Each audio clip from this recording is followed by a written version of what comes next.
4년 전 한국 부동산은 말 그대로 광풍이라 불릴 만한 시세 상승을 기록했습니다. 대출 규제가 있음에도 20대 30대 사이에서 영끌이 유행처럼 번졌습니다. 강원도의 동해안, 특히 강릉과 속초에서는 부동산 개발업체들의 경쟁적인 건설이 시작되었고 해안가는 너도나도 고급 건축물과 아파트 단지로 뒤덮였습니다. 당시 현지 분위기는 마치 끝없이 오를 것 같은 착각 속에서 연일 최고가 기록을 경신하며 열기를 더했습니다. 그러나 그 열기가 식고 난 지금 과열의 흔적만 남은 강릉과 속초의 부동산 시장은 어떤 모습으로 변해 있을까요? 오늘은 강원도 속초에 영끌에서 투자했던 투자자의 사례를 소개합니다. 최고가에 투자했다가 3억 이상 손해를 보고 있다고 하는데요. 어떤 상황인지 같이 살펴보겠습니다. 속초에는 22년 4월 7억 2,500만 원까지 거래된 아파트가 있습니다. 청호 아이파크 102동 2,402호입니다. 고층의 오션뷰 매물이라서 최고가에 거래됐는데요. 청호 아이파크 지금 어떻게 됐을까요?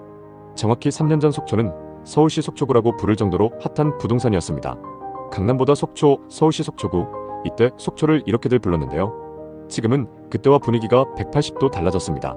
전국에서 미분양이 제일 많은 곳을 찾아보면 강원도, 강릉과 속초가 나옵니다. 많은 분들이 투자했던 강원도, 속초, 특히 서울 수도권 외지인들이 몰리면서 가격이 엄청 올랐는데요.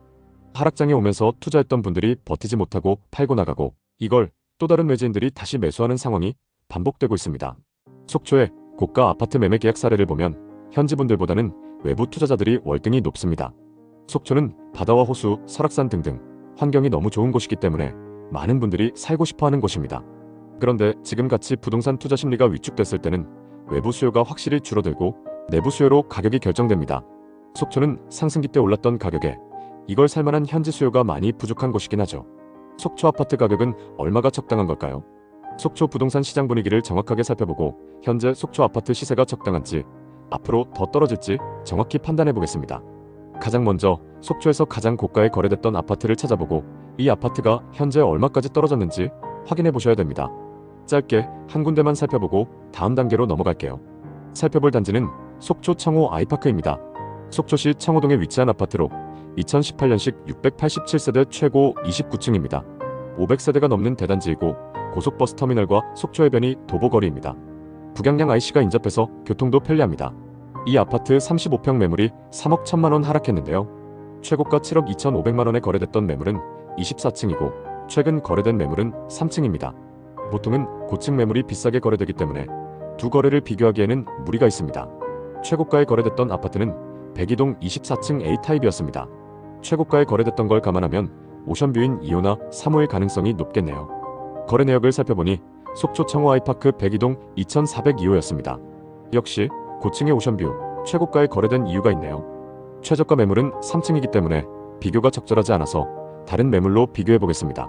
7월에 4억에 거래된 23층 매물이 있는데요. 이건 왜 이렇게 싸게 거래됐을까요? 뒷동이고 오션뷰가 안 나왔을 가능성이 높은데요. 확인해보니까 106동 2,304호 매물입니다. 106동이면 아까 본 102동보다 뒤에 있고 4호 라인은 오션뷰가 절대 나올 수 없는 라인입니다. 앞서 말씀드린 것처럼 뒷동에 오션뷰가 안 나와서 좀 싸게 거래됐던 것 같네요. 사실 같은 단지여도 가격 차이가 심하게는 몇 억씩 차이 나는 경우가 많은데요. 이 아파트도 탑층에 오션뷰까지 나온다면 다른 매물에 비해 월등하게 높을 수밖에 없습니다. 이건 지금 시세만 살펴봐도 바로 아실 수 있어요. 지금 매물로 나와 있는 호가를 한번 비교해 보겠습니다. 직전 최고가와 같은 단지의 같은 평형인데 가격이 3억이나 차이 나네요.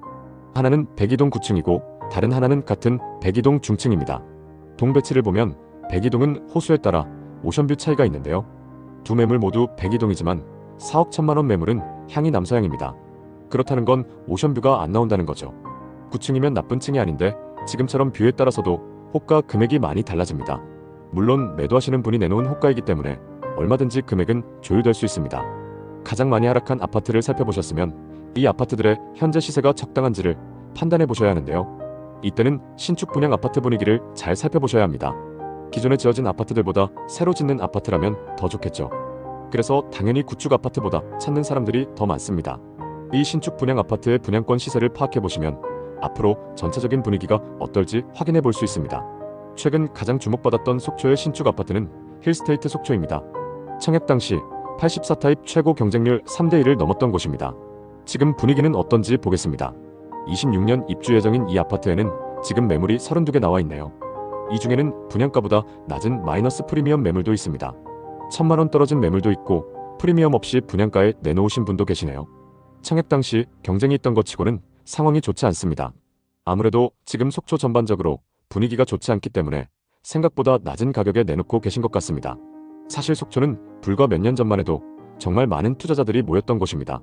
당시 서울 수도권에서 부동산 가격이 먼저 올랐는데요. 이 당시에 자금이 부족했던 분들이 속초나 강릉에 투자하면서 가격이 많이 올랐습니다. 외지인 매매 비율이 50%를 넘어선 적도 있는데요. 지금은 분위기가 어떨까요? 아파트는 수요가 있어 어느 정도 거래가 되고 있는 상황입니다.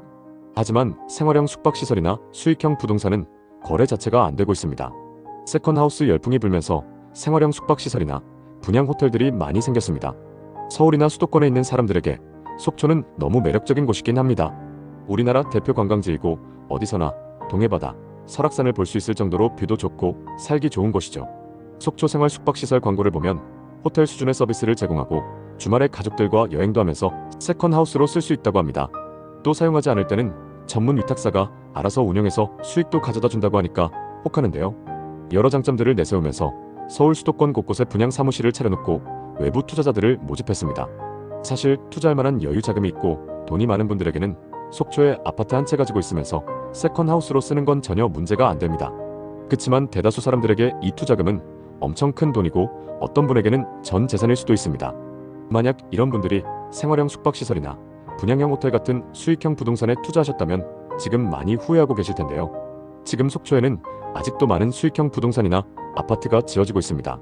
이미 지어진 생활형 숙박시설이나 분양형 호텔 중에는 분양이 되지 않은 곳들도 많은데요. 건설사가 보유하고 있는 회사 보유분을 분양하면서 분양 혜택을 준다고 하는데도 분양이 잘 안 되고 있는 상황입니다.